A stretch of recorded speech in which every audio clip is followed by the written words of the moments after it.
যারা একই সাথে আমরা গণঅভ্যুত্থানে লড়াই করেছিলাম, গত 15 বছরে আপনারা রাজপথে থেকে শেখ হাসিনার বিরুদ্ধে যুদ্ধ চালিয়ে গিয়েছিলেন। অবশেষে আপনারা শেখ হাসিনাকে ভারতে পালাতে বাধ্য করেছিলেন।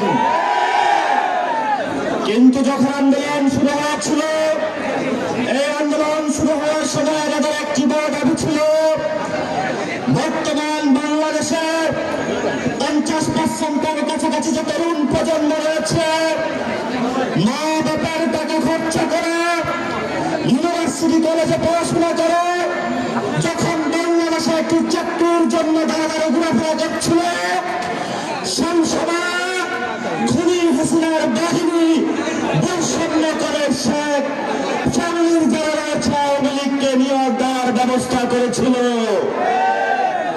কিন্তু খুনি হাসিনা চলে গিয়েছে। আমরা যে পাওয়ার টেবিল থেকে উঠে এসেছিলাম, সেই পাওয়ার টেবিলে এখনো আমাদের ভাইরা বসে আছে। বাংলাদেশে এখনো কোনো কর্মসংস্থান সৃষ্টি হয় নাই। একদিকে হলো আমাদের মা বাপদের পকেটের টাকা কেটে নিয়ে বাংলাদেশের প্রাইভেটাইজেশন করা হয়েছে শিক্ষা ব্যবস্থাকে। সরকারি শিক্ষা ব্যবস্থার কোনো উন্নয়ন করা হয় না। জনগণের কোন চাকরির ব্যবস্থা বাংলাদেশের নিয়োগ করা হয় না। আমরা আশা করেছিলাম জনজনের চাকরি হবে, জেলায় জেলায় ফ্যাক্টরি হবে। বাংলাদেশে এই ধরনের আমরা এখনো কোনো ব্যবস্থা দেখতে পাচ্ছি না। মৌলভীবাজারে আমার এখানে বোনেরা মায়েরা চা পাতার সারা দিন রাত কুড়ি তুলে 180 টাকার কাছাকাছি মজুরি পায়। এই ধরনের নিম্ন মজুরি বিশ্বের কোন রাষ্ট্রে নাই।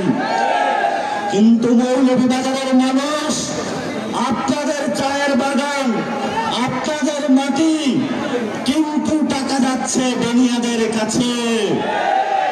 মৌলভীবাজারের প্রাকৃতিক সম্পদ মৌলভীবাজারের মানুষ ব্যবহার করতে পারে নাই। মৌলভীবাজারের সন্তানরা মৌলভীবাজারে চাকরি পায় নাই। মৌলভীবাজারের মানুষেরা মৌলভীবাজারে শিক্ষা পায় নাই।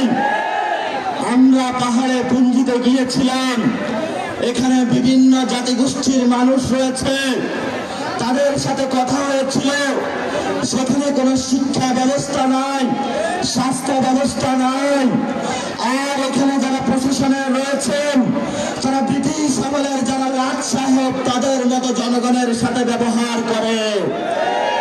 যেই জনগণের ট্যাক্সের টাকা প্রশাসন চালিত হয়, সেই প্রশাসন যদি জনগণের কল্যাণ না করতে পারে, এমন প্রশাসন বাংলাদেশে আমরা চাই না, চাই না, চাই না।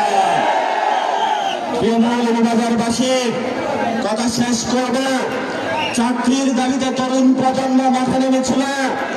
তরুণ প্রজন্মের চাকরি হয় নাই।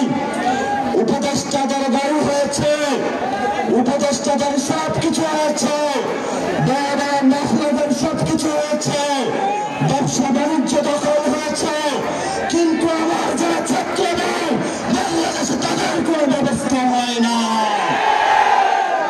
তরুণ প্রজন্মের কোনো চাকরি হয় না। যারা মিডল ক্লাস ফ্যামিলি রয়েছে, রাইজিং মিডল ক্লাস রয়েছে, তারা যখন সবচেয়ে কিনতে যায়, আমাদের বাচ্চার বাবারা বাজারে কিছু কেনাকাটা না করে এখনো ফ্যামিলিতে ফিরে যায়। এমন বাংলাদেশ আমরা চাই না। এনসিপির নেতৃত্বে ভবিষ্যতে বাংলাদেশে যদি জনগণের সরকার গঠন হয়, সেই জনগণের সরকারের ক্ষেত্রে আমরা 64 জেলায় চাকরির ব্যবস্থা করব, ম্যানুফ্যাকচারিং হাব বানাবো, বিভিন্ন জায়গায় টেকনিক্যাল এডুকেশন চালু করব। বাংলাদেশের তরুণ প্রজন্মকে কিভাবে একটি শক্তিশালী ফোর্স হিসাবে ব্যবহার করা যায়, আমরা এই দক্ষতা বুঝি। এনসিপি এটা নিয়ে কাজ করব। তরুণ প্রজন্ম আমরা কোনো সামনে জিনিস না, আমরা রক্ত দিয়েছি, আর দিতে চাই না।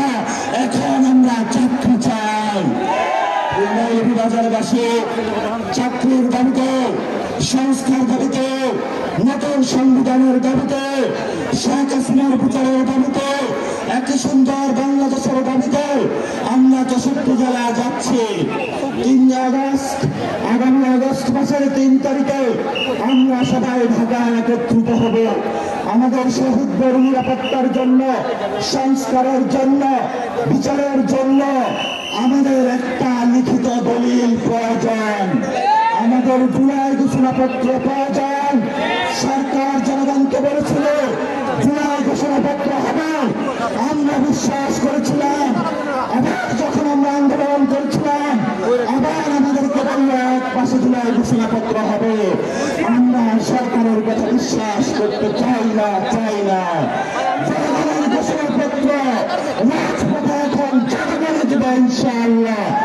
আগামী 3 তারিখে সবাই শহীদ মিনারে একত্রিত হন।